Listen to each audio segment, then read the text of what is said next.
तुमच्या फोनला तुमची बरोबरी करता येत नाही असं कधी वाटत आहे का? चला ही समस्या सोडवूया. चला तर मग तुमची मागच्या वर्षाची मीम्स इतकी स्लो का आहे त्याचे मुख्य कारण पाहूया. पहिलं कारण रॅम ओव्हरलोड. तेव्हा तुम्ही खूप ऍप एकाच वेळी उघडी ठेवता तेव्हा तुमच्या फोनवर खूप ताण येतो. नको असलेले ऍप बंद करा आणि तुम्हाला लगेच फरक दिसेल. दुसरं कारण जुनं सॉफ्टवेअर. तुम्ही अपडेट कडे दुर्लक्ष करत आहात का? हो, त्यामुळे तुमचा फोन आळशी बनतो आणि व्यवस्थित काम करत नाही. पुढच्या वेळेस जेव्हा तुम्हाला अपडेट दिसेल तेव्हा ते डाउनलोड करा. तिसरा कारण स्टोरेज जवळजवळ पूर्ण भरणे.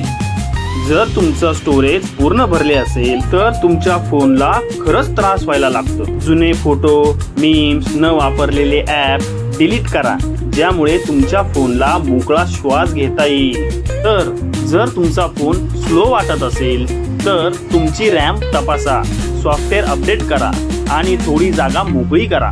तुमच्या फोनची योग्य काळजी घ्या, म्हणजे तो तुमच्या कामाला नक्की साथ देईल. जर हा व्हिडिओ तुम्हाला उपयोगी वाटला असेल लाईक करा आणि ज्या मित्राचा फोन स्लो आहे आणि तो नेहमी त्याबद्दल तक्रार करतो त्याच्यासोबत शेअर करा.